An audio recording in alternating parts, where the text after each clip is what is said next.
AOT को and हुए पूरे 2 साल हो चुके हैं और अभी तक तुमने शायद एओटी एंड कर दिया होगा। एंडिंग में शायद तुम कंफ्यूज हुए होगे या अनसेटिस्फाइड रहे होगे या फिर दोनों। बहुत से लोग कहते हैं कि एंडिंग खराब थी, बहुत से लोग कहते हैं कि एरन विलन बन गया। पर मैं तुमसे आज एक सवाल पूछता हूँ, क्या एओटी की एंडिंग एक्चुअली एरन के बारे में थी? If your answer is yes, congratulation, cause that's an issue. क्योंकि मैं कहता हूँ नहीं, ये एंडिंग सिर्फ एक क्वेश्चन के बारे में थी और वो क्वेश्चन ये था कि क्या नफरत का साइकिल कभी टूट सकता है? एरन सिर्फ उसका सबसे ब्रूटल आंसर था। पूरे एओटी में एरन सिर्फ एक चीज चाहता था, फ्रीडम।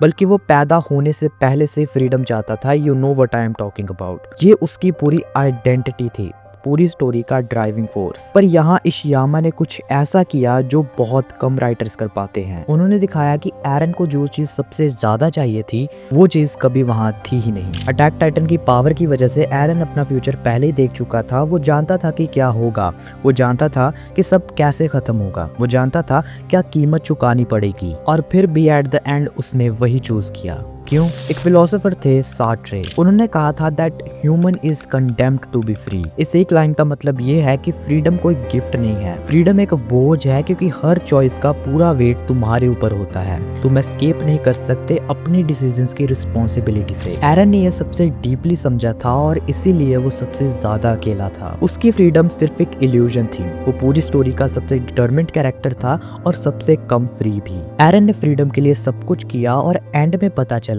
कि फ्रीडम तो वहां कभी एग्जिस्ट ही नहीं करती थी, सिर्फ चॉइसेस थी और उनका बोझ।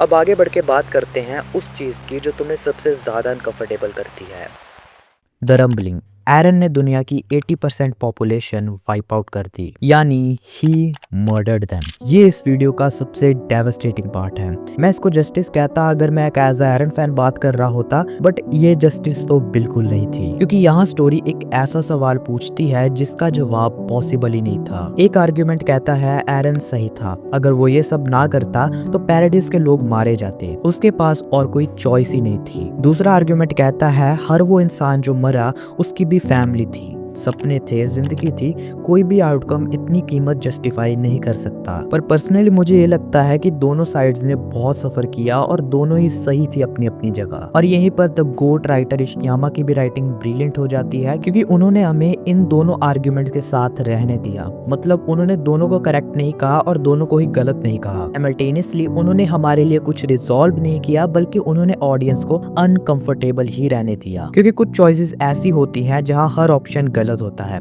और फिर भी हमें वहां चूज करना पड़ता है। But still there is always a cycle of hatred.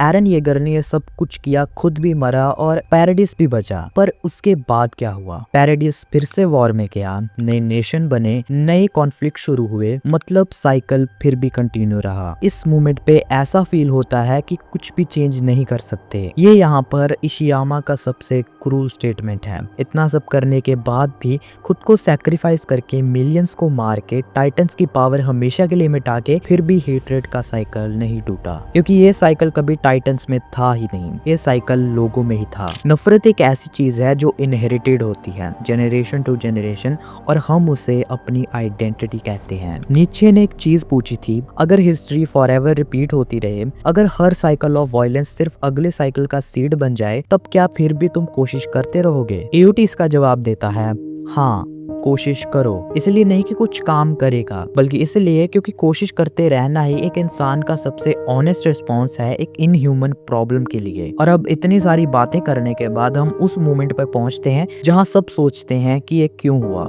Mikasa का एरन का सर काटना। वो लड़की जिसने अपनी पूरी जिंदगी सिर्फ एक काम किया, एरन को बचाना, जिसके लिए एरन ही एक रीजन था आगे बढ़ते रहने का, जिसके लिए एरन ही पूरी दुनिया थी। और उसी एरन ने उसे बार बार ये भी कहा था कि ये स्कार्फ उतार दो और अपनी जिंदगी खुद जियो। बट मिकासा वो पूरी स्टोरी में नहीं कर पाई। फिर भी एंड में उसने सबसे मुश्किल डिसीजन लिया, उसने चूज किया एरन को नहीं, दुनिया को, खुद की खुशी को नहीं बल्कि बाकियों की खुशियों को। और इसलिए भी क्योंकि वो जानती थी कि एरन भी यही चाहता था। बहुत से लोग इसे बिट्रेयल समझ लेते हैं, बट मेरे हिसाब से ये सबसे गहरे प्यार का सबसे मुश्किल एक्सप्रेशन था। एक सीन जहाँ आर्मिन एरन का सर पकड़ के रोता है, वहाँ मिकासा खड़ी थी। क्या लगता है वहाँ सब कुछ रिजॉल्व हो गया था? वहाँ पर सिर्फ ग्रीफ और सैडनेस थी, क्योंकि ये कभी एक मॉन्स्टर को रोकना था ही नहीं, ये उस इंसान को खत्म करना था जिसने उन्हें कुछ बनने में हेल्प की थी।